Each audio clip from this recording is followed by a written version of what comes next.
So lately this one is giving very good discount on Walmart, and one of my friend, he's working in Walmart, and he's told me people return this a lot because they don't know how does it work.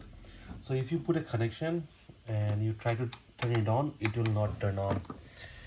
So when you get this one, you have to make sure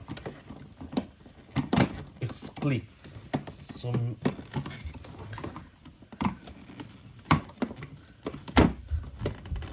So that's like this sound. So if it clicks, then it will work. One more thing, if you take this one off, this screw off, it will not work.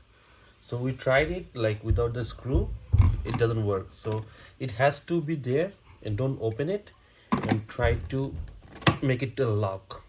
So it will click like this, and just like that it will work. Hope that will help you. Thank you.